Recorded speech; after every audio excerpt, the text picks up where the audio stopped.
Bismillahirrahmanirrahim. Innal hamdalillah nahmaduhu wa nasta'inuhu wa nastaghfiruh wa na'udzu billahi min syururi anfusina wa min sayyiati a'malina may yahdihillahu fala mudhillalah wa may yudlil falan tajida lahu waliyyan mursyida. Wa asyhadu an la ilaha illallah wahdahu la syarikalah wa asyhadu anna Muhammadan abduhu wa rasuluh la nabiyya ba'dah, amma ba'd. Para hadirin hadirat jamaah Masjid As-Salam yang sama-sama mencari dan mengharap ridho dan maghfirah Allah Azza wa Jalla. Pertama-tama tentunya kita bersyukur kehadirat Allah Ta'ala dengan mengucap Alhamdulillah atas nikmat-nikmatnya yang terlimpah kepada kita hingga saat ini, khususnya nikmat sehat walafiat, nikmat waktu, kesempatan, dan panjang umur, dan Alhamdulillah kita bisa memanfaatkan nikmat-nikmat tersebut sesuai dengan tujuan Allah memberikannya, itu untuk menjalankan tugas hidup kita, beribadah kepadanya. Para hadirin, pagi hari ini sesuai dengan request pesan dari DKM barangkali, agar saya membahas masalah-masalah yang terkait dengan Idul Adha dan kurban. Hal ini sehubungan dengan beberapa hari lagi insya Allah kita akan menghadapi hari raya kurban atau hari raya Idul Adha. Dan memang ada beberapa persoalan yang harus kita bahas dan kita pahami bersama terkait dengan Idul Adha tersebut. Para jemaah, ada beberapa hal terkait dengan Idul Adha. Yang paling pertama adalah takbir Idul Adha. Kapan takbir Idul Adha itu dilaksanakan dan dikumandangkan? Para hadirin, takbir Idul Adha itu berdasarkan riwayat yang sahih dilaksanakan sejak tanggal 9, subuh tanggal 9 Dzulhijjah hingga asar tanggal 13 Dzulhijjah. Nah, persoalannya di negeri kita ini, negeri umat Islam yang lucu menurut saya, lucu dalam tanda kutip, ya kan? Kenapa? Sebab dalam satu negara dan satu kesatuan hukum ada dua hari raya untuk Idul Adha sekarang ini. Ada yang lebih awal, hari rayanya hari Rabu, dan ada yang berhari raya hari Kamis. Dan ada juga yang berhari raya hari Rabu mengikuti penanggalan Saudi Arabia. Nah, yang mengumumkan hari raya hari Rabu itu tidak mengikuti hilal Saudi Arabia karena dia tetapkan berdasarkan hisab. Seperti kita ketahui, Muhammadiyah jauh-jauh hari sudah mengumumkan itu. Yang kedua adalah berdasarkan pengumuman dari pemerintah, yang dalam hal ini ormas-ormas Islam ada di lembaga hisab dan ruqyat Kementerian Agama. Lalu mereka bersidang dan bersepakat menetapkan 1 Dzulhijjah jatuh pada hari Selasa, sehingga Idul Adha jatuh pada hari Kamis. Itu yang kedua. Yang ketiga, Idul Adha jatuh pada hari Rabu, puasanya hari Selasa, karena mengikuti penanggalan di Saudi Arabia, di mana di Saudi Arabia 1 Dzulhijjah jatuh pada hari Senin dan wukuf jatuh pada hari Selasa, sehingga mereka puasanya di hari Selasa, Idul Adha-nya di hari Kamis. Kita bahas nanti itu. Jadi takbir Idul Adha dilaksanakan sejak tanggal 9 subuh tanggal 9 Dzulhijjah, mulai dikumandangkan takbir terus menerus sampai dengan asar hari tasyrik. Demikian para jemaah. Itu yang pertama. Kemudian yang kedua, sudah kita ketahui bahwa takbir dalam sholat Idul Adha, termasuk Idul Fitri, di rakaat pertama itu 7 kali takbir, plus takbir takbiratul ihram. Ditambah 6 takbir ziyadah, dan takbir di rakaat kedua adalah 5 kali takbir plus takbir intikal, tinggal ditambah 4 menjadi 5. Itu takbir dalam sholat Idul Adha. Apabila imam, kan suka ada imam yang lupa ya, di rakaat kedua lupa baca takbir tidak 5 kali, cuman takbir intikal saja ke atas. Apakah sholat idnya sah? Sah sholat idnya. Dan karena sholat idnya sah itu, maka tidak perlu melaksanakan sujud sahwi. Kenapa? Sebab kekurangan dalam takbir bukan kekurangan dalam rukun sholat. Takbir kedua sampai ke-7 di rakaat yang pertama, dan kedua sampai ke-5 di rakaat yang kedua, itu bukan rukun, tetapi takbir ziyadah, takbir tambahan saja. Karena itu sekali lagi, bila lupa dibaca oleh imam, maka tidak perlu sujud sahwi. Dan antara takbir dengan takbir ketika sholat itu tidak ada bacaan apapun. Karena itu dianjurkan imam takbir mutawaliyat, terus-terusan, Allahu Akbar, Allahu Akbar, Allahu Akbar. Adapun pendapat yang mengatakan ada bacaan antara takbir yang berbunyi Subhanallah, walhamdulillah, wala ilaha illallah akbar, itu tidak ada sumbernya. Itu diperbincangkan di kalangan ulama Syafi'iyah. Dan di kalangan ulama Syafi'iyah sendiri terjadi perbedaan pendapat. Sebagian ulama Syafi'iyah mengatakan ada bacaan itu, dan sebagian ulama Syafi'iyah yang lainnya mengatakan tidak ada bacaan itu. Kenapa di antara ulama Syafi'iyah sendiri terjadi perbedaan pendapat tentang ada tidak adanya bacaan antara takbir dengan takbir? Karena memang tidak ada rujukannya. Tidak ada dalil yang bisa dijadikan sebagai rujukannya. Karena itu, Imam Syafi'i sendiri mengatakan hendaknya imam di dalam sholat id itu takbirnya mutawaliyat, terus menerus tanpa jedah, dengan bacaan di antara takbir-takbir tersebut. Demikian para jemaah.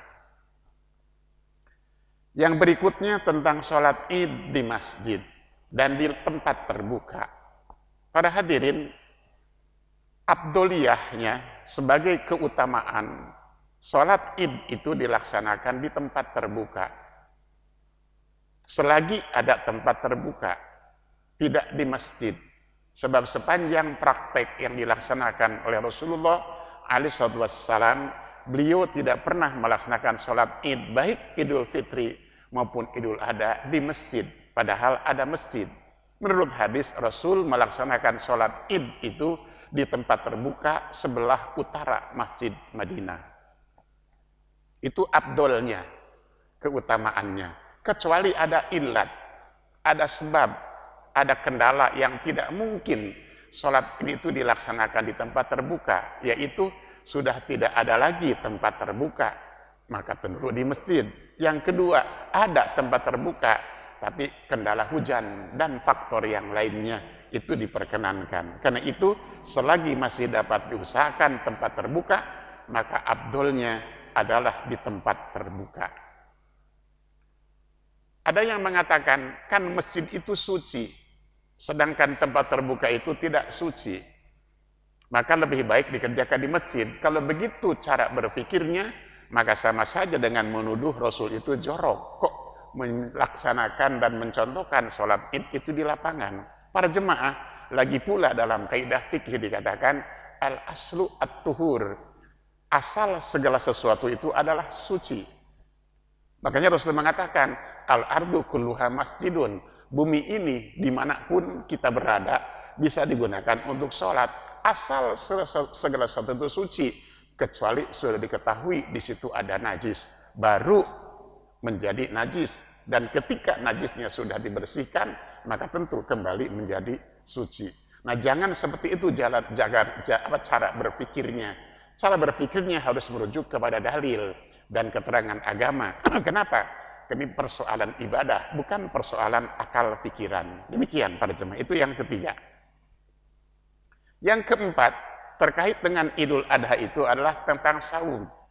Saum pada hari ke-9 Dzulhijjah, atau disebut juga dengan saum Arafah. Jadi nama puasa di hari ke-9 Dzulhijjah itu ada dua nama. Satu puasa Tis'a Dzulhijjah, puasa di tanggal 9 Dzulhijjah, dan yang kedua disebut dengan Saumu Yaumi Arafah, puasa di hari Arafah. Nah, para jemaah, tentang pelaksanaan puasa Arafah ini ada terjadi ikhtilaf. Belakangan terjadi ikhtilaf, yaitu kapan dilaksanakan puasa Arafah itu. Satu pendapat mengatakan puasa Arafah itu karena namanya Arafah maka harus dilaksanakan bertepatan dengan jamaah haji yang sedang wukuf di Arafah. Karena wukuf di Arafah menjadi sebab adanya puasa Arafah, dan wukuf di Arafah pun katanya menjadi sebab adanya sholat Idul Adha. Maka harus bersamaan dengan jamaah haji yang sedang wukuf di Arafah. Dan ini adalah bagi yang menganut madhab wihdatul matla, hanya satu matla. Jadi untuk haji, untuk puasa Arafah, untuk Idul Adha itu harus mengacu kepada hilal atau ru'yatnya Saudi Arabia. Padahal tidak ada sebetulnya anjuran seperti itu. Bahkan ulama Saudi Arabia sendiri seperti Syekh Utsaimin mengatakan bahwa setiap umat Islam di berbagai belahan dunia menetapkan 1 Dzulhijjah dan puasa 9 Dzulhijjah itu berdasarkan penanggalan di negerinya masing-masing. Itu ulama Saudi Arabia. Dan realitasnya para jemaah, pemerintah kerajaan Saudi Arabia melakukan ru'yatul hilal itu untuk negaranya sendiri, terbatas untuk wilayah Saudi Arabia, tidak untuk negara-negara Islam di dunia ini. Itu yang terjadi. Nah, para jemaah, itu yang pertama. Jadi puasa Arafah dilaksanakan berdasarkan wukuf di Arafah. Maka jika ada umat Islam di Indonesia yang akan beridul adha di hari Kamis, maka ia puasanya di hari Selasa dan Idul Adha-nya di hari Kamis. Ini benar atau tidak? Kita bahas nanti. Para jemaah.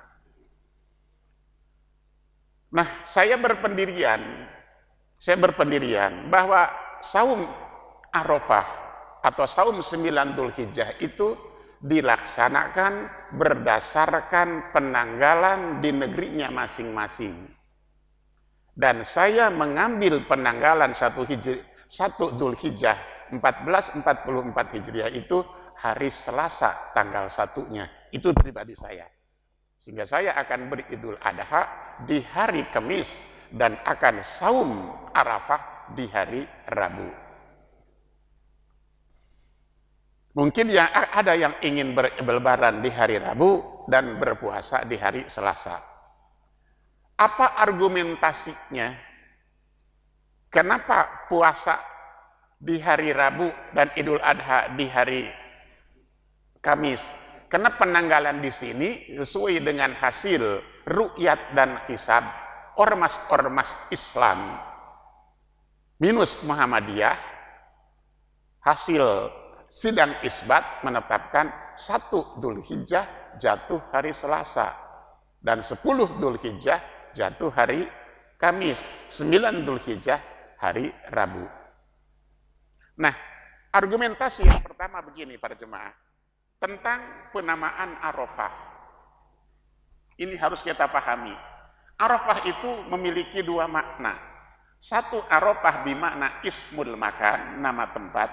Yang kedua, Arafah bimakna ismul zaman, nama waktu. Nama Arafah bermakna ismul makan, nama tempat sudah ada. Nama itu sejak Nabi Adam alaihissalam. Kita tahu para hadirin, bahwa ketika Adam dan istrinya melanggar larangan Allah, lalu Allah pindahkan ke bumi, kemudian konon mereka berdua berpisah di bumi dalam waktu yang cukup lama. Setelah itu mereka bertemu di satu tempat. Fata'arafa bi arafatin fasummiya Arafah, bertemulah keduanya Adam dan istrinya di Arafah, maka dinamakanlah tempat pertemuan keduanya itu sebagai Arafah. Di nama Arafah sudah ada sejak zaman Nabi Adam, tempat mereka bertemu setelah berpisah sekian lama. Itu nama Arafah yang sekarang menjadi tempat wukuf jamaah haji. Dulu belum ada syariat haji. Kedua, Arafah itu dalam arti tempat ya. Kedua, Arafah dalam arti ismul zaman, nama waktu.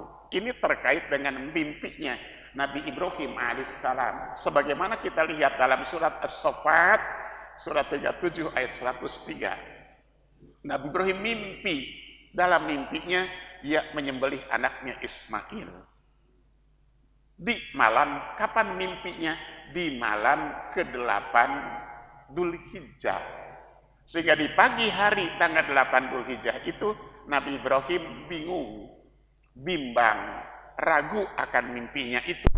Apakah mimpinya itu hanya kembang tidur, atau mimpinya itu gangguan dari setan, ataukah mimpinya itu merupakan wahyu dari Allah Ta'ala? Masih bimbang, masih bingung. Dia belum bisa ngambil keputusan. Maka di hari ke-9 bulan Dzulhijjah, Ibrahim Arafah. Ibrahim paham, mengerti, dan yakin bahwa mimpinya kemarin malam itu bukan kembang tidur, apalagi gangguan dari setan, tapi merupakan perintah dari Allah Ta'ala, wahyu yang diturunkan kepada beliau lewat mimpi. Maka yakinlah Ibrahim itu adalah perintah Allah. Karena itu 9 Dzulhijjah dinamakan Yaumu Arafah, hari Arafah. Hari dalam pengertian nama waktu, bukan nama tempat. Dan esok harinya Ibrahim dan Ismail menjalankan perintah Allah itu. Dalam ayat yang lanjutannya kita bisa baca, falamma aslama wa tallahu lil jabin wa nadainahu ayya Ibrahim qad sadaqta ru'ya.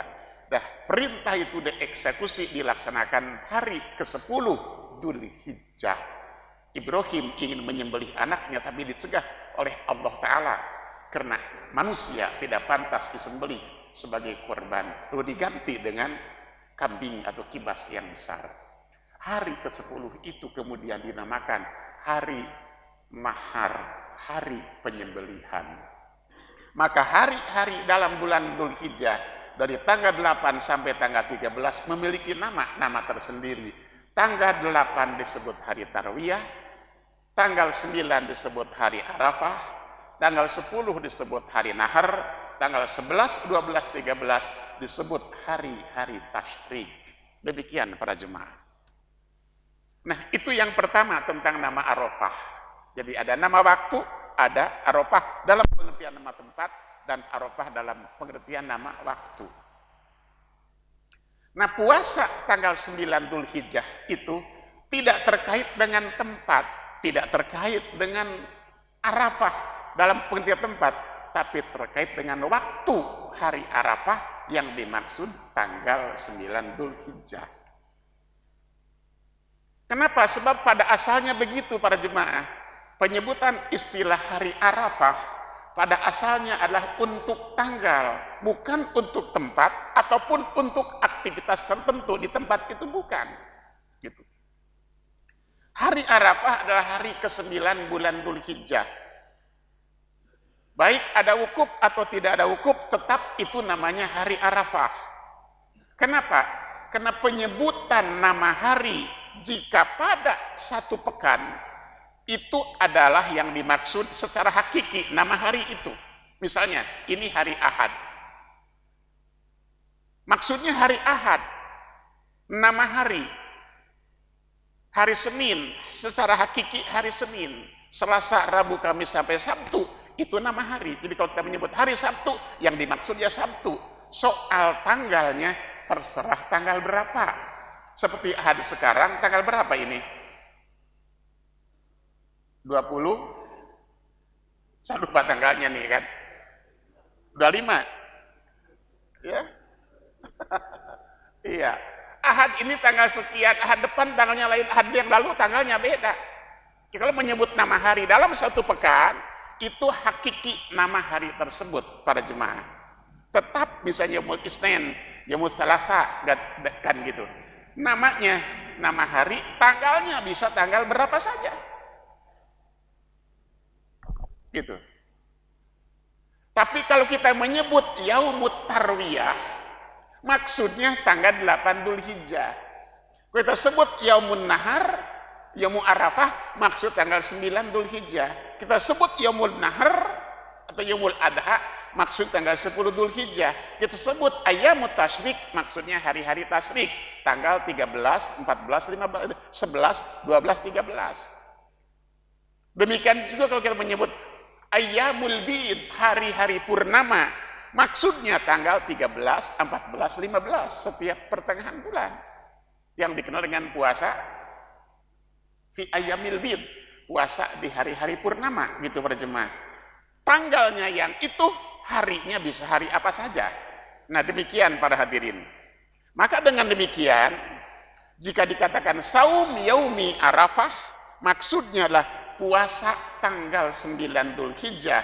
Tidak peduli harinya hari apa, boleh jadi hari Ahad, hari Senin, hari Selasa, hari Rabu, hari Kamis. Yang tahun ini 9 Dzulhijjah jatuh pada hari Rabu.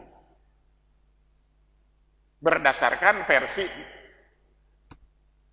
sidang isbat Kementerian Agama. Itu satu. Yang kedua, yang harus kita pahami pada jemaah bahwa perintah puasa Arafah itu adalah saum yaumi Arafah, puasa di hari Arafah. Bukan puasa karena ada orang yang wukuf di Arafah.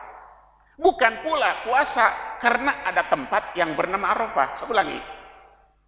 Perintah saum yaumi Arafah, puasa hari Arafah, bukan puasa karena adanya perbuatan wukuf di Arafah. Bukan pula puasa karena ada aktivitas di Arafah, itu bukan. Ini yang harus kita cermati dengan sebaik-baiknya. Karena disinilah titik permasalahan terjadinya ikhtilaf tadi para jemaah. Jika Arafah sebagai tempat dan sebagai aktivitas wukuf menjadi syarat adanya puasa dan Idul Adha di hari berikutnya, maka bagaimana jika tidak ada yang wukuf di Arafah? Apakah ada puasa di hari itu? Demikian para jemaah. Nah, puasa yang ketiga, kapan puasa Arafah itu disyariatkan? Ini harus kita pahami benar. Kapan puasa Arafah itu disyariatkan? Dan kapan wukuf itu disyariatkan? Atau kapan haji disyariatkan? Para jemaah, puasa Arafah itu, puasa Arafah, Idul Adha, kurban, kapan disyariatkan? Kapan disyariatkan haji termasuk wukuf di Arafah? Puasa Arafah disyariatkan pada tahun kedua hijrah. 2 tahun setelah Rasul hijrah ke Madinah, di situ ada syariat puasa Arafah. Jadi di tahun kedua itu berdasarkan hadis, syariat puasa Ramadan, syariat zakatul fitri, syariat Idul Fitri. Itu tahun kedua. Syariat Idul Adha termasuk puasanya dan syariat berkurban tahun kedua hijrah. Sedangkan ibadah haji disyariatkan tahun ke-6 hijrah dan baru terlaksana tahun ke-10 hijrah atau ke-9 hijrah. Jadi haji baru ada tahun ke-6. Dan Nabi haji kapan? Tahun ke-10 hijrah, yang kemudian dinamakan haji wada, haji perpisahan. Kenapa? Sebab itu haji yang terakhir bagi beliau, haji pertama dan terakhir. Kenapa haji pertama dan terakhir? Karena kurang lebih 83 hari setelah beliau haji, beliau meninggal dunia, beliau wafat. Jadi dari sini dapat kita pahami, tahun kedua, ketiga, keempat, kelima, keenam, ketujuh, kedelapan, kurang lebih 7 atau 8 tahun, Rasul dan umat Islam melaksanakan puasa hari Arafah tanggal 9 Dzulhijjah itu tanpa ada yang wukuf di Arafah, karena memang syariat hajinya belum dilaksanakan. Itu, ya kan? Makanya ketika Rasul berhaji dan Rasul wukuf di Arafah, yang dimana puasa 9 Dzulhijjah ini tak pernah Rasul tinggalkan bersama puasa 10 bulan Muharram dan puasa Senin Kemis, juga puasa 3 hari setiap bulan. Ketika Rasul wukuf di Arafah, para sahabat sanksi apakah Rasul puasa atau tidak di hari itu. Para jemaah, ternyata Rasul tidak puasa, karena memang hadis mengatakan bahwa puasa itu dilaksanakan oleh orang yang tidak wukuf, sedangkan mereka yang wukuf di Arafah melaksanakan sesuatu ibadah haji, wajib haji, tidak boleh berpuasa.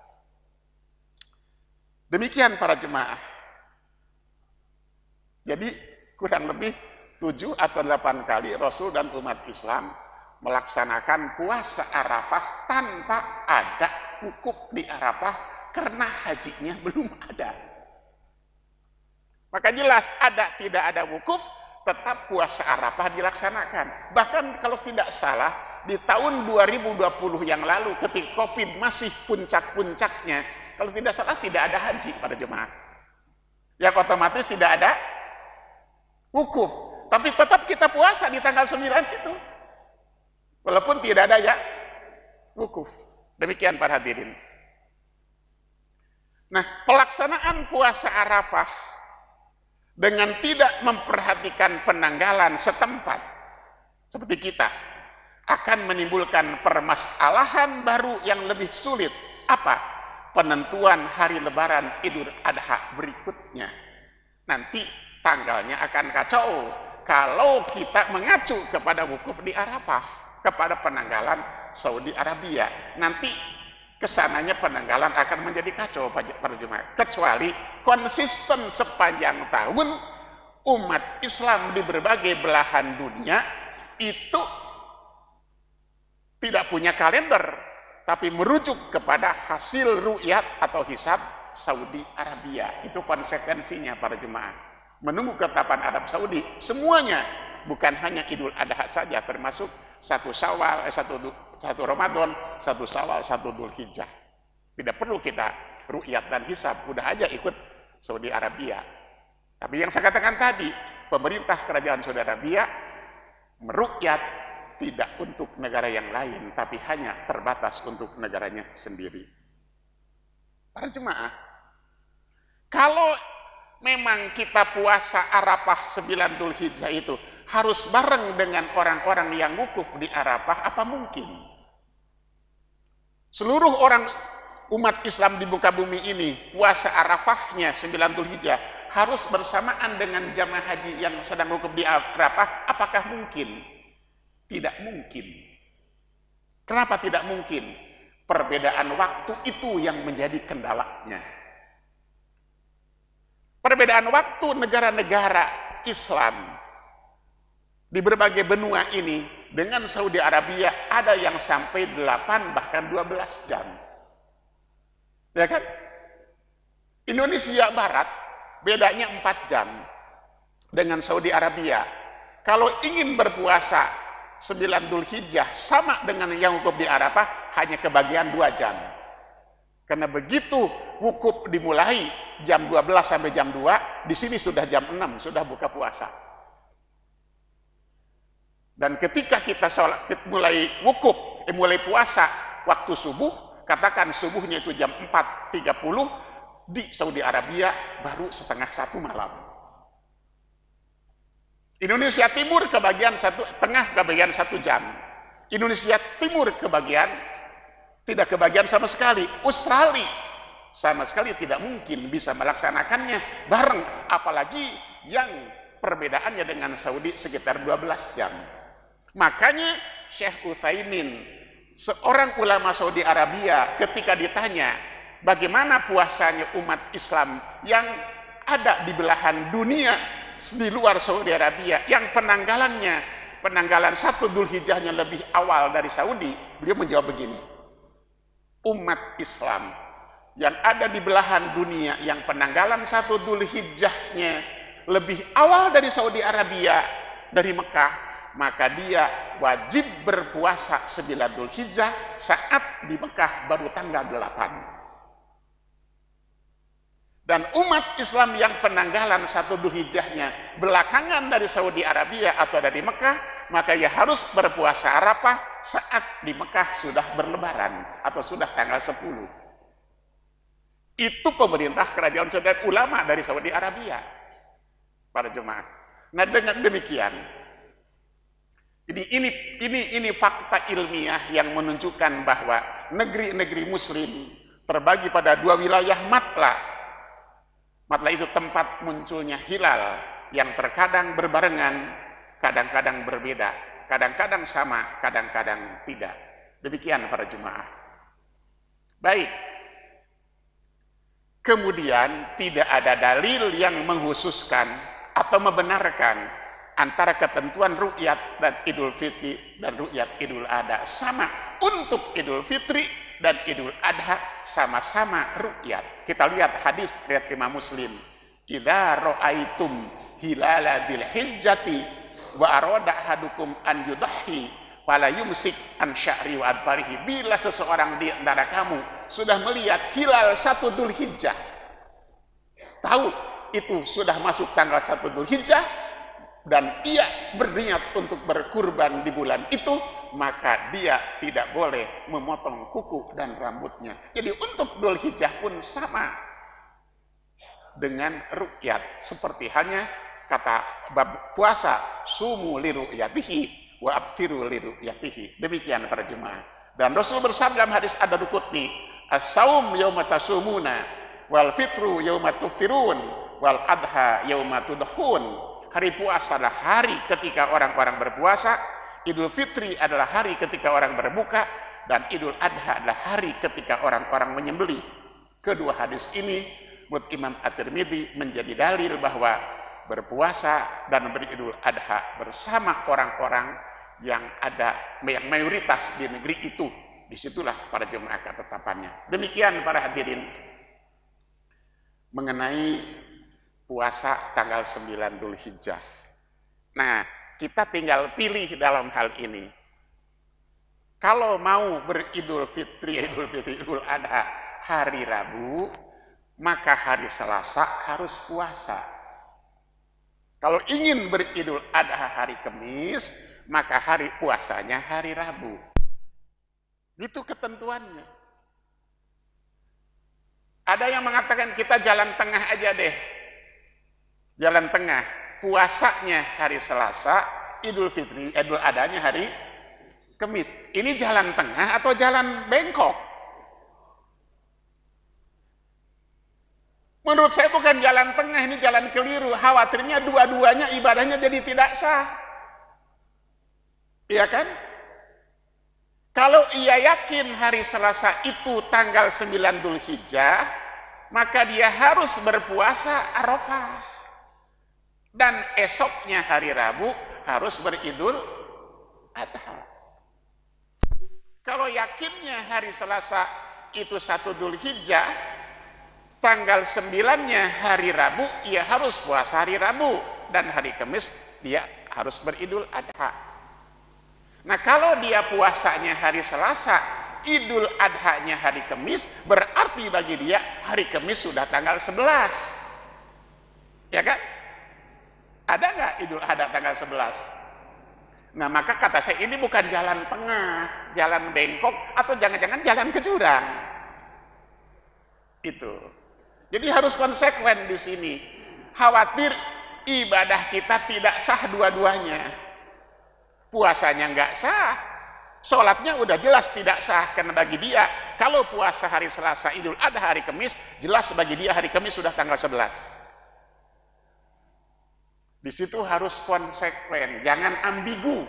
Itu bahaya dalam ibadah para jemaah. Ya. Itulah soal yang terkait dengan puasa Arafah. Gitu. Memang sih bertebaran di medsos ya, puasanya hari Selasa, Idul Adhanya hari Kamis. Gitu. Ini yang ngomong bukan kiai, bukan ulama, bukan ustadz. Sementara ulama besar Saudi Arabia, seperti Syekh Utsaimin dan yang lainnya tidak seperti itu. Dan menurut saya yang paling pantas menetapkan hal itu ya pemerintah Saudi Arabia sendiri, bukan kita.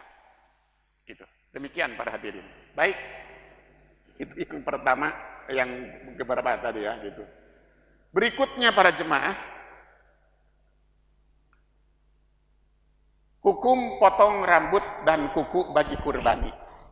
Si pengurban, sahibul kurban, sesuai dengan hadis tadi, kalau di tanggal 10 ini hari Kamis mau berkurban, maka sejak hari Selasa dia dilarang memotong rambut dan kukunya. Untuk apa sih? Allahu a'lam, nggak ada penjelasan. Itu ibadah. Ibadah itu sulit dicerna oleh akal para jemaah. Tapi ada yang mengatakan demi kesempurnaan hewan kurbannya itu. Gimana kalau dipotong? Kalau di rambut dan kukunya boleh enggak? Makruh, tidak berdosa. Kenapa? Sebab larangannya bukan larangan yang haram. Demikian para jemaah. Soal memotong rambut dan kuku bagi sohibul kurban atau bagi orang yang berkurban. Kalau kurbannya sudah disembelih baru gitu kan. Kemudian soal patungan kurban, kita sudah tahu ini, cuma perlu dipertegas. Seekor kambing tidak bisa patungan beberapa orang, 2, 3, apalagi 7 orang. Segede apapun, katakan ada kambing segede sapi, itu tetap aja dia kambing, tidak boleh untuk 7 orang. 1 ekor kambing untuk 1 orang dan mencukupi 1 keluarga. Bahkan kata Imam Asy-Syaukani, walaupun di keluarga itu ada 100 orang, 1 ekor kambing minimal cukup untuk 1 keluarga. Tapi yang dapat pahala orang yang berkurbannya. Yang lain yang tidak berkurban terbebas dari celaan. Karena kan begini persoalannya para jemaah. Jika dalam 1 keluarga ada yang mampu berkurban, tapi tidak ada seorang pun yang berkurban, maka tercelaklah seluruh keluarga itu. Tetapi kalau 1 saja berkurban, maka semuanya terbebas dari tuntutan dan celaan. Maka 1 ekor kambing cukup untuk 1 keluarga. Sanggupnya 1 ekor kambing tidak apa-apa. Sanggupnya 1 ekor sapi lebih baik lagi. Gitu. Kalau sapi boleh untuk 7 orang maksimal, tidak boleh lewat 7 orang, kurang 7 orang boleh. Bahkan 1 orang 1 ekor sapi boleh. Unta maksimal boleh untuk 10 orang, 1 orang boleh. Bahkan Rasul pernah berkurban dengan 100 ekor unta sendiri, gitu para jemaah. Nah itu patungan.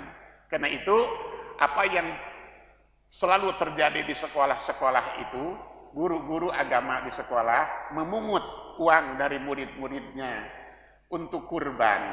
Alasannya untuk melatih mereka berkurban. Lalu 1 kelas mendapat 1 ekor kambing. Itu bukan kurban. Karena bukan kurban, maka tidak berlaku hukum-hukum yang terkait dengan kurban. Maka boleh dipotong kapan saja. Bahkan boleh juga dipiara sama gurunya. Karena dia bukan kurban para jemaah. Kalau memang tujuannya untuk melatih agar anak-anak itu rela berkurban, maka si guru agama harusnya buka tabungan kurban di sekolah.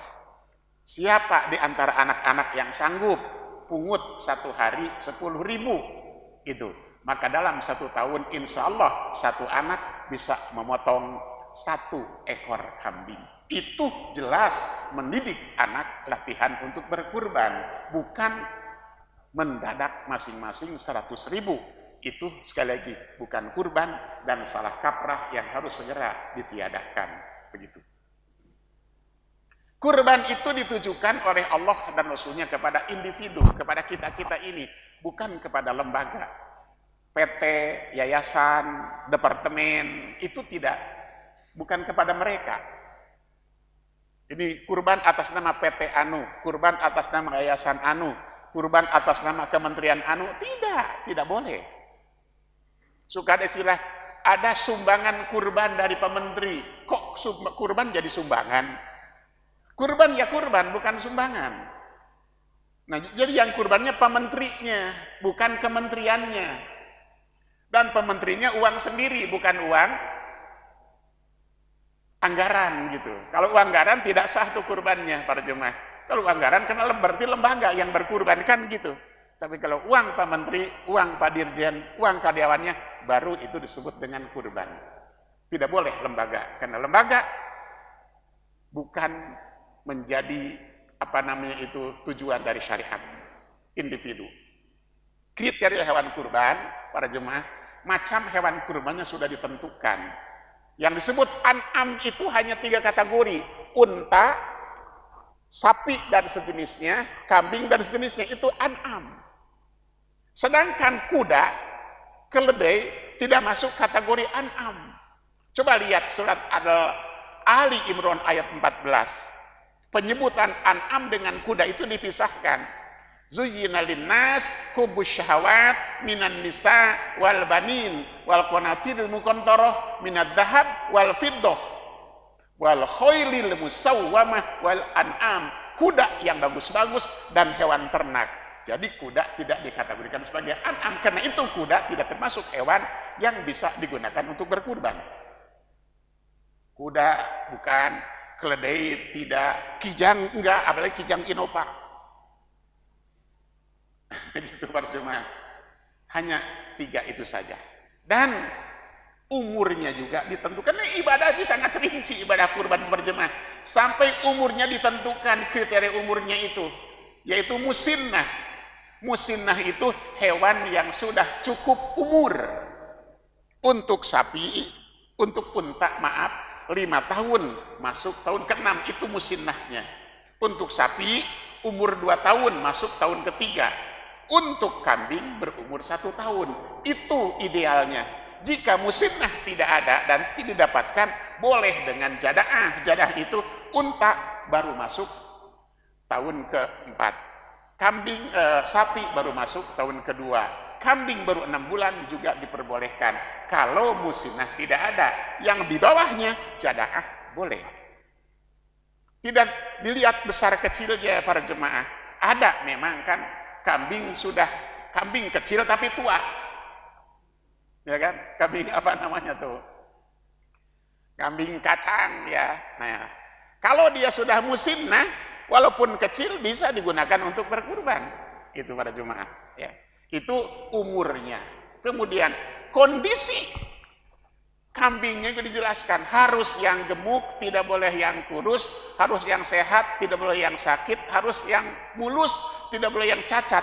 Cacat matanya, cacat hidungnya, cacat telinganya, cacat kakinya, cacat tanduknya, itu tidak diperkenankan sebagai hewan kurban.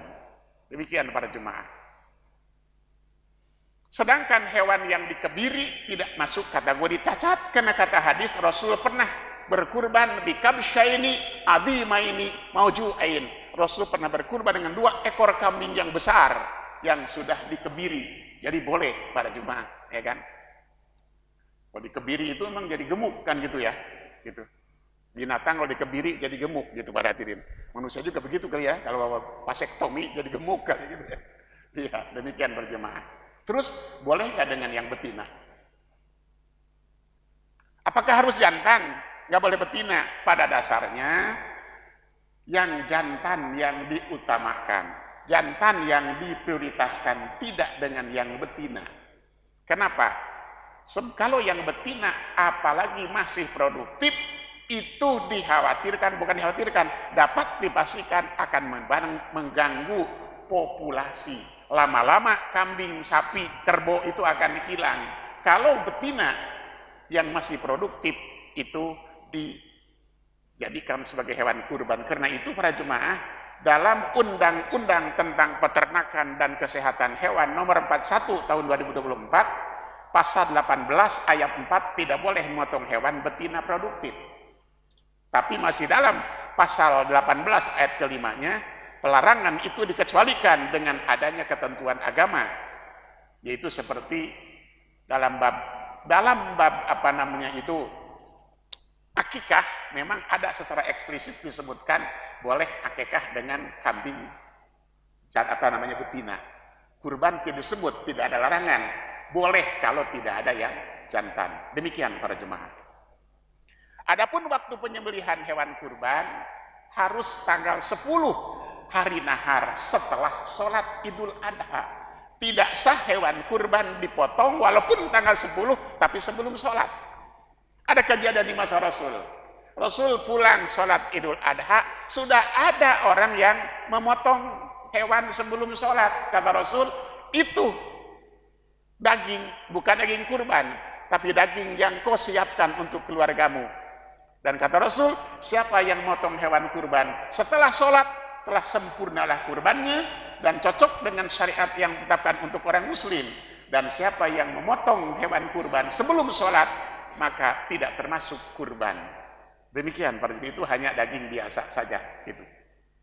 Ketika memotong hewan kurban, dianjurkan menghadapkan hewan kurban itu ke kiblat. Kalau tidak bisa ke kiblat, sah kurbannya. Karena menyembelih kurban menghadap ke kiblat bukan syarat sahnya memotong hewan kurban, menyembelih kurban bukan syarat, tapi keutamaan dan dianjurkan. Ketika memotong hewan kurban, bacaannya beda dengan bacaan sembelihan biasa. Sembelihan biasa cukup dengan membaca bismillah, tapi sembelihan hewan kurban harus dua, kata hadis. Rasul menyembelih hewan kurban itu bismillah dan takbir, yaitu bismillahi wallahu akbar. Banyak orang muslim yang keliru memahami hadis tadi, yaitu dipahami ketika hewan kurban sapi itu mau disembelih disebutkan atas nama sipulan, begitu mau dipotong diiringi takbir Allahu akbar, Allahu akbar. Bukan begitu maksudnya. Maksudnya si jagal yang akan memotong sapi itu bacaannya bismillah dan takbir, itu bismillahi wallahu akbar. Bukan sambil diiringi takbir gitu pada jemaah. Ini kekeliruan, kesalahpahaman dalam memahami hadis tadi. Bismillah wallahu akbar. Muncul pertanyaan, bagaimana kalau si jagal hanya membaca bismillah saja? Sah sembelihannya? Sah, hanya tidak sempurna saja bacaannya. Begitu. Berikutnya, masih banyak persoalan yang masih dilakukan oleh kaum muslimin terkait dengan kurban itu. Apa? Soal kulit hewan kurban. Suka ada yang menjual kulit hewan kurban.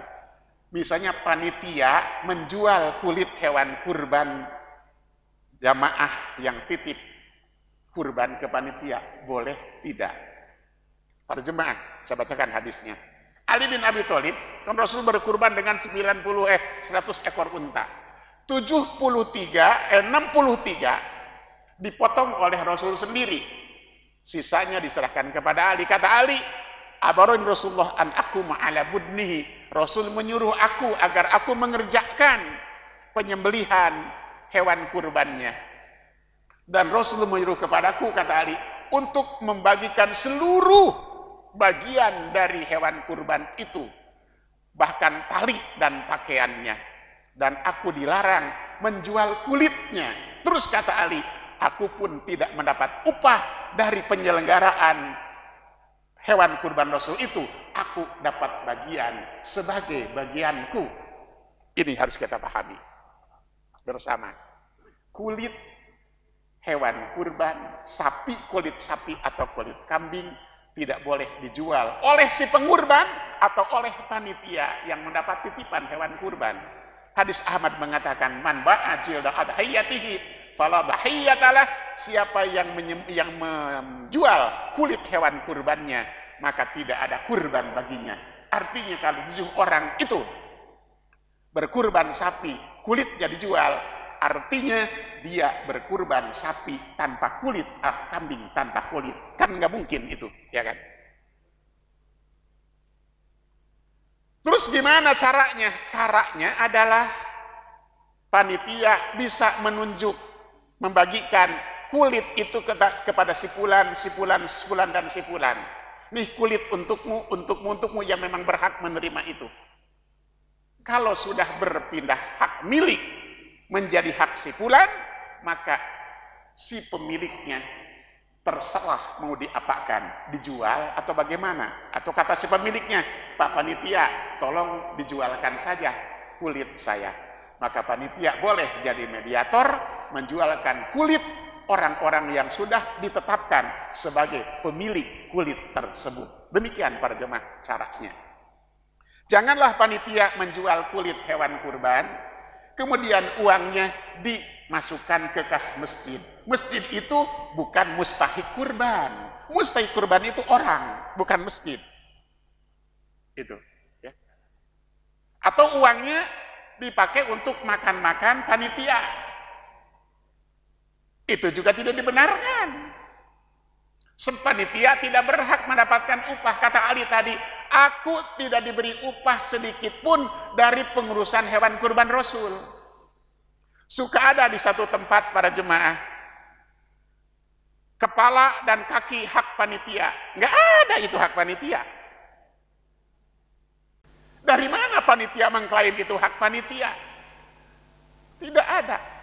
Orang yang mengerjakan itu tidak punya hak dan tidak boleh diberi upah dari daging kurban itu. Kalau dia mendapat bagian, ya bagian sebagai person yang memang berhak mendapat bagian itu. Bukan sebagai upah, bukan sebagai jatah panitia. Bukan. Hati-hati. Ini belum apa-apa para jemaah, daging belum dibagikan, panitia udah ngesop sama nyate. Hati juga itu para jemaah. Ya. Nah, itu pembagiannya. Jangan menjual kulitnya. Apanya tidak boleh dijual. Dan tidak boleh juga bagian dari kurban itu dijadikan sebagai upah. Sekali lagi, jagal, kita panggil jagal. Jagal itu dapat upah kepala. Nggak boleh. Kalau kepala dijadikan upah untuk jagal, berarti dia berkurban tanpa kepala. Dia bayar berapa satu ekor sapi, menyembelih dan menguliti, katakan 200.000. Kalau dia minta kepala, kasih sebagai bonus, bukan sebagai upah. Gitu. Berikutnya, si pengurban, sohibul kurban, menurut ayat 28 surat Al-Hajj dan ayat 36, kata Allah, fakulu minha wa at'imul baisal fakir, makanlah olehmu daging kurbanmu itu, selebihnya berikan pada orang-orang fakir. Jadi si pengurban boleh makan daging kurban yang ia kurbankan. Tidak ada ketentuan sepertiga pengurban, sepertiga untuk keluarga, sepertiga dibagian. Tidak ada, itu bukan dalil. Itu hanya pendapat Imam Maliki. Boleh mengambil berapa saja. Dan kalau sudah diserahkan ke panitia, maka si pengurban jangan ikut campur lagi. Serahkan ke panitia. Pesen boleh, Pak, saya pesen jeruannya, boleh, ya kan? Cuman hati-hati, satu ekor sapi, semuanya pesennya kaki, itu repot. Kakinya cuma 4. Boleh pesen, tapi begini, jangan sampai kurbannya kambing, pesen ke panitia daging sapi. Dia kurbannya kambing, Pak, tapi ingin bagian daging sapi, jangan. Kurban dia kurban kambing, kata ayat tadi, makan olehmu daging hewan kurbanmu, selebihnya berikan pada fakir miskin. Ini kurbannya kambing tapi minta bagiannya daging sapi, nggak boleh. Kan saya nggak makan kambing, kata gitu. Kalau nggak makan kambing, udah urunan sapi saja biar dapat bagian sapi itu. Nah, ini masih ada di tengah-tengah umat seperti itu para jemaah, ya kan? Belum paham benar dalam soal kurban ini, terutama soal kulit. Bahkan di suatu tempat ada begini contohnya, kulit dijual oleh panitia, terus dibeliin kecap. Kecapnya ditaruh di plastik gitu kan, ideng dia, ya supaya nyate gampang, kecapnya sudah ada. Itu nggak boleh para jemaah. Sebab yang disuruh oleh Allah di hari itu membagikan seluruh bagian dari hewan kurban. Kalau duitnya udah aja, kalau begitu bagiin duitnya aja, jangan dipakai kurbannya, kan gitu ya kan. yang lebih gampang. Nah demikian para jemaah, hal yang terkait dengan kurban. Harus berhati-hati karena ini ibadah mahdoh yang memang disebutkan. Bagaimana kalau kita kurban? Potong di rumah sendiri, kita bagikan kepada mustahik, sudah matang, sudah digulai. Kayaknya bagus nih digulai dulu, tambah nasi, tambah sayur, tambah buah. Itu kayaknya afdol gitu.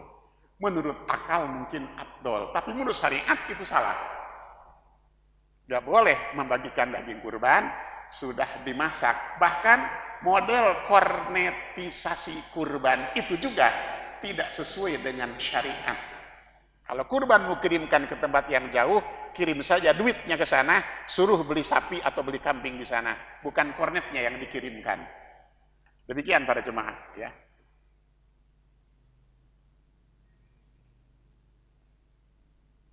Jadi sekali lagi yang harus saya tekankan di sini soal hak panitia, karena masih banyak soal hak panitia ya.